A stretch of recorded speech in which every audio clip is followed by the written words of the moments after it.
Hi hello ನಮಸ್ಕಾರ. ನೀವು ನೋಡ್ತಿದ್ದಾರೆ ಇನ್ಫೋ ಇನ್ ಕನ್ನಡ ಯೂಟ್ಯೂಬ್ ಚಾನಲ್. ನಾನು ಇವತ್ತು ರಾಜ್ಯದ 3 ಪ್ರಮುಖ ಸುದ್ದಿಗಳ ಜೊತೆ ಬಂದಿದ್ದೇನೆ.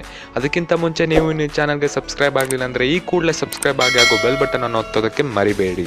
ಮೊದಲನೇ ವಿಷಯ ಬಂದು ಈರುಳ್ಳಿ ಬೆಲೆಯಲ್ಲಿ ಏರಿಕೆ. ರಾಜ್ಯದ ಹಲವಾರು ಜಿಲ್ಲೆಗಳಲ್ಲಿ ಪ್ರತಿ ಕೆಜಿಗೆ ಈರುಳ್ಳಿ 100 ರೂಪಾಯಿಯಂತೆ ಆಗಿದೆ. ಇದಕ್ಕೆ ಪ್ರಮುಖ ಕಾರಣ ಬಂದು ಕರ್ನಾಟಕ ರಾಜ್ಯದ ಉತ್ತರ ಭಾಗದಲ್ಲಿ ಪ್ರವಾಹ. ಪ್ರತಿ ವಾರ ಬೆಂಗಳೂರಿಗೆ 1000 ಟನ್ ಬರುತ್ತಿದ್ದ ಈರುಳ್ಳಿ ಈ ವಾರ ಬರೀ 150 ಟನ್ ಬಂದಿದೆ.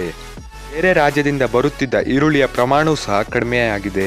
ಈ ಪ್ರಮುಖ ಕಾರಣಗಳಿಂದ ಈರುಳ್ಳಿ ಬೆಲೆ ಸುಮಾರು 100ಕ್ಕೆ ಏರಿಕೆಯಾಗಿದೆ.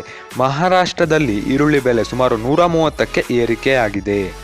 ಇನ್ನು ಬರುವ ವಾರಗಳಲ್ಲಿ ಈರುಳ್ಳಿ ಬೆಲೆ ಇನ್ನೂ ಹೆಚ್ಚಾಗುವ ಸಾಧ್ಯತೆಗಳು ಇವೆ. ಎರಡನೇ ವಿಷಯ ಬಂದು ಉತ್ತರ ಕರ್ನಾಟಕದಲ್ಲಿ ಪ್ರವಾಹ. ರಾಜ್ಯ ಸರ್ಕಾರ ಕೊಟ್ಟ ಮಾಹಿತಿ ಪ್ರಕಾರ ಕಲಬುರಗಿ ಜಿಲ್ಲೆಯಲ್ಲಿ ತುಂಬಾ ಬೆಳೆಗಳು ನಾಶವಾಗಿವೆ. ಪ್ರವಾಹದಿಂದ ಸುಮಾರು 10 ಜನರು ಮೃತಪಟ್ಟಿದ್ದಾರೆ. ರಾಜ್ಯದ ಹಲವೆಡೆ ಸುಮಾರು 700ಕ್ಕೂ ಹೆಚ್ಚು ಮನೆಗಳು ನಾಶವಾಗಿವೆ.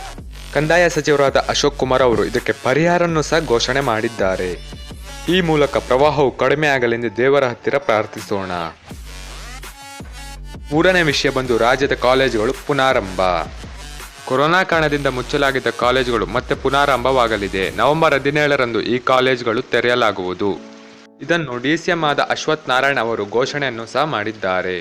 ಕಾಲೇಜಿಗೆ ಸಂಬಂಧಪಟ್ಟ ಎಲ್ಲ ಮಾರ್ಗಸೂಚಿಗಳು ರಾಜ್ಯ ಸರ್ಕಾರ ಬಿಡುಗಡೆ ಮಾಡಲಿದೆ. ಕಾಲೇಜನ್ನು ತೆರೆದ ನಂತರ ಶಾಲೆಗಳನ್ನು ಸಹ ಹಂತ ಹಂತವಾಗಿ ತೆರೆಯಲಾಗುವುದು ಎಂದು ಘೋಷಣೆಯನ್ನು ಸಹ ಮಾಡಿದ್ದಾರೆ. ಹಾಗೂ ಯಾವುದೇ ಯೂನಿವರ್ಸಿಟಿಗಳು ವಿದ್ಯಾರ್ಥಿಗಳು ಕಾಲೇಜಿಗೆ ಬರುವಂತೆ ಒತ್ತಾಯ ಮಾಡುವಂತಿಲ್ಲ. ನಿಮಗೆ ಇದೇ ಥರ ಹೊಸ ಮಾಹಿತಿಗಳು ಬೇಕಾದರೆ ಇನ್ಫೋ ಇನ್ ಕನ್ನಡ ಯೂಟ್ಯೂಬ್ ಚಾನಲ್ಗೆ ಸಬ್ಸ್ಕ್ರೈಬ್ ಆಗಿ ಹಾಗೂ ಬೆಲ್ ಬಟನ್ ಅನ್ನು ಒತ್ತೋದಕ್ಕೆ ಮರಿಬೇಡಿ.